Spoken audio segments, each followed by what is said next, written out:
आज हम पढ़ने जा रहे हैं सांवले सपनों की याद। सबसे पहले भूमिका पाठ का केंद्रीय भाव। प्रस्तुत पाठ जून 1987 में प्रसिद्ध पक्षी विज्ञानी सालिम अली की मृत्यु के तुरंत बाद डायरी शैली में लिखा गया संस्मरण है।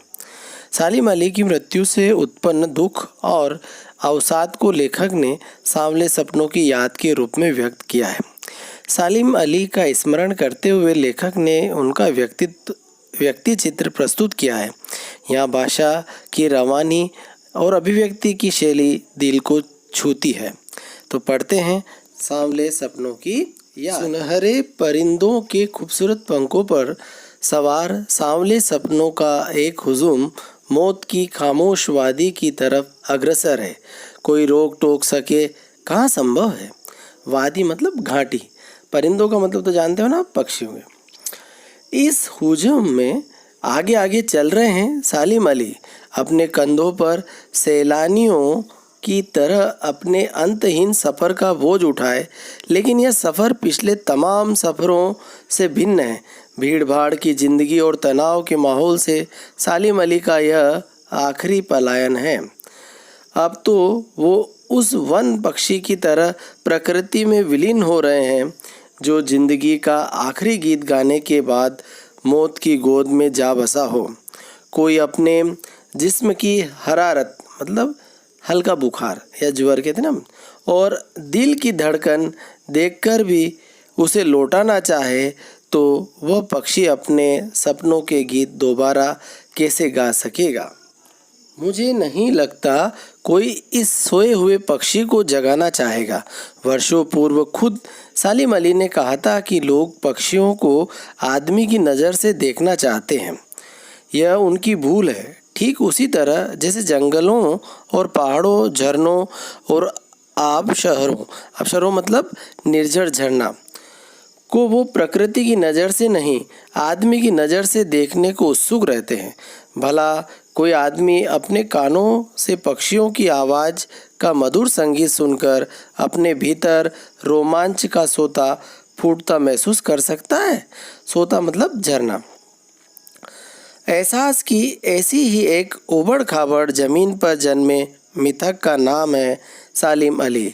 मिथक से मतलब बेटा प्राचीन पूर्व कथाओं का तत्व जो नवीन स्थितियों में नए अर्थ का वहन करता हो।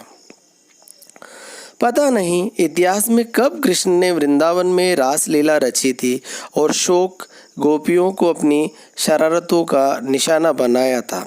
यह शोक से मतलब है चंचल गोपियाँ। कब माखन भरे भांडे फोड़े थे और कब दूध छाली से अपने मुंह भरे थे। छाली से मतलब सुपारी, दूध छाली ना। कब वाटिका में छोटे छोटे किंतु घने पेड़ों की छां में विश्राम किया था। कब दिल की धड़कनों को एकदम से तेज करने वाले अंदाज में बंसी बजाई थी। और पता नहीं कब वृंदावन की पूरी दुनिया संगीतमय हो गई थी। पता नहीं यह सब कब हुआ था, लेकिन कोई आज भी वृंदावन जाए तो नदी का सांवला पानी उसे पूरे घटनाक्रम की याद दिला देगा। हर सुबह सूरज निकलने से पहले जब पतली गलियों से उत्साह भरी भीड़ नदी की ओर बढ़ती है तो लगता है जैसे उस भीड़ को चीरकर अचानक कोई सामने आएगा और बंसी की आवाज़ पर सब किसी के कदम थम जाएंगे। हर शाम सूरज ढलने से पहले जब वाटिका का माली सैलानियों को हिदायत मतलब निर्देश देगा तो लगता है जैसे बस कुछ ही क्षणों में वो कहीं से आ टपकेगा और संगीत का जादू वाटिका के भरे पूरे माहौल पर छा जाएगा। वृंदावन कभी कृष्ण की बांसुरी के जादू से खाली हुआ है क्या? देखो बेटा, आज भी ऐसा माना जाता है कि वहाँ पे जो है रात में ऐसा वन है जिसमें कृष्ण जो है रास करते हैं आकर। लोगों का ऐसा मानना है। वहाँ जाने के बाद सबके भाव ऐसे ही हो जाते हैं। ना जाने कब ऐसा हुआ होगा, लेकिन उस जगह की आज भी महिमा ऐसी ही है। मिथकों की दुनिया में इस सवाल का जवाब तलाश करने से पहले एक नज़र कमज़ोर काया वाले उस व्यक्ति पर डाली जाए जिसे हम सालिम अली के नाम से जानते हैं।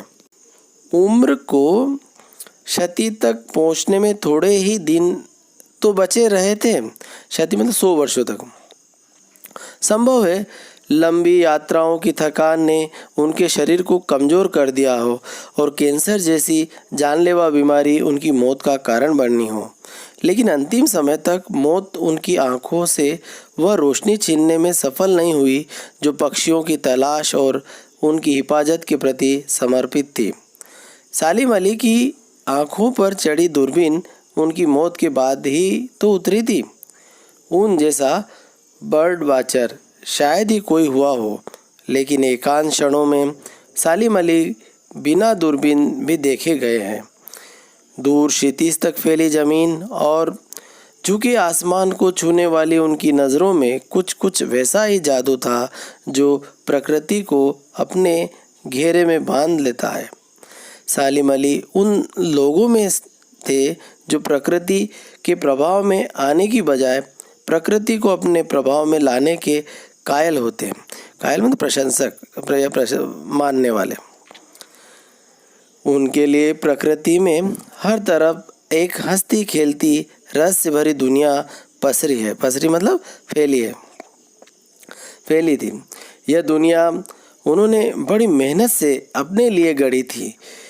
इसके गढ़ने में उनकी जीवन साथी तहमीना ने काफ़ी मदद पहुंचाई थी।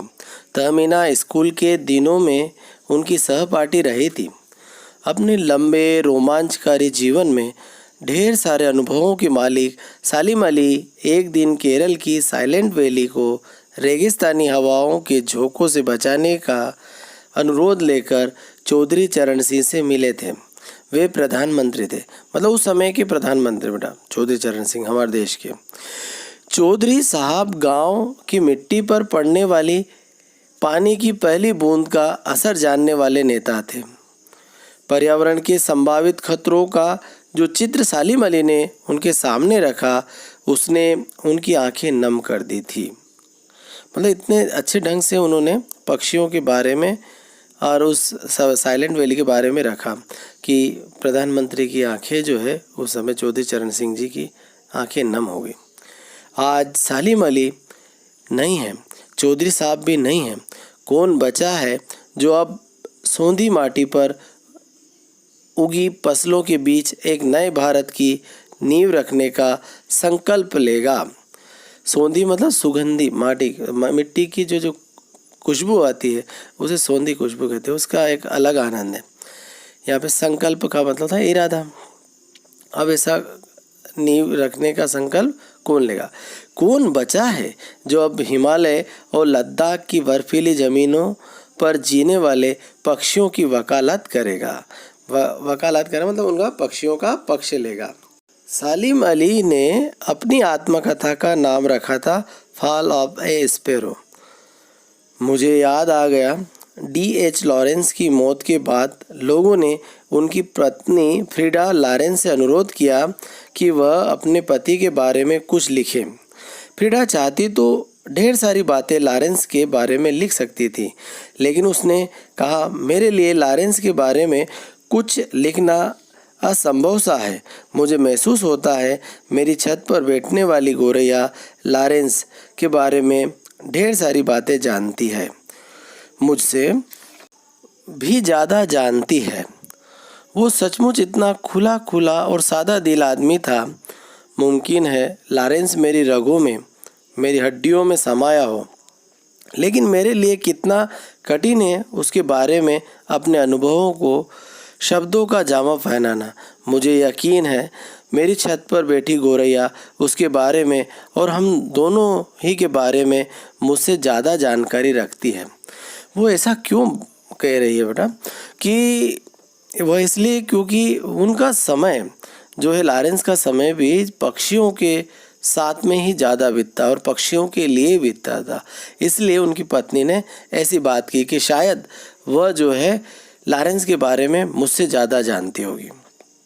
आगे देखें, जटिल प्राणियों के लिए सालिम अली हमेशा एक पहेली बने रहेंगे। बचपन के दिनों में उनकी एयरगन से घायल होकर गिरने वाली नीले कंठ की वह गोरैया सारी जिंदगी उन्हें खोज के नए नए रास्तों की तरफ ले जाती रही। जिंदगी की ऊंचाइयों में उनका विश्वास एक क्षण के लिए भी डिगा नहीं। वो लॉरेंस की तरह नैसर्गिक जिंदगी का प्रतिरूप बन गए थे। लॉरेंस की तरह नैसर्गिक प्रकृति, या नैसर्गिक से मतलब है स्वाभाविक, है ना, प्रकृति का वो स्वरूप बन गए थे। मैं बेटा तुम लोगों को वो भी बताता हूँ कि D.H. लॉरेंस क्या है। D.H. लॉरेंस 1885 से 1930 ये 20वीं सदी के अंग्रेजी के प्रसिद्ध उपन्यासकार हैं। उन्होंने कविताएं भी लिखी, विशेषकर प्रकृति संबंधी कविताएं उल्लेखनीय। प्रकृति से D.H. लॉरेंस का गहरा लगाव था और सघन संबंध भी। वे मानते थे कि मानव जाति एक उखड़े हुए महान वृक्ष की भांति है जिसकी जड़ें हवा में फैली हुई है। वे यह भी मानते थे कि हमारा प्रकृति की ओर लौटना जरूरी है। ये मैंने D.H. लॉरेंस के बारे में आपको बताया, वो ऐसा मानते थे। सालिम अली प्रकृति की दुनिया में एक टापू बनने की बजाय अथाह सागर बनकर उभरे थे। अथाह सागर मतलब गहरा सागर, जिसका अंदाज़ा लगाना मुश्किल है। जो लोग उनके भ्रमणशील स्वभाव और उनकी यायावरी से परिचित हैं, उन्हें महसूस होता है कि वो आज भी पक्षियों के सुराग मतलब खोज में ही निकले हैं और बस अभी गले में लंबी दूरबीन लटकाए अपने खोजपूर्ण नतीजों के साथ लौट आएंगे। जब तक वो नहीं लौटते, क्या उन्हें गया हुआ मान लिया जाए? मेरी आंखें नम है सालिम अली, तुम लौटोगे ना? यह जाबिर हुसैन के द्वारा सालिम अली के बारे में लिखा गया संस्मरण है।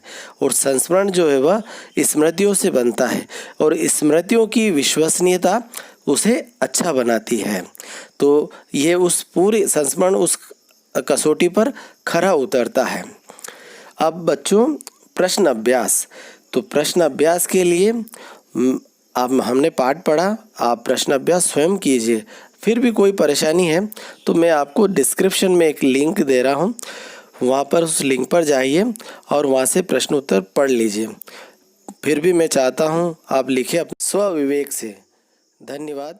जय हिंद।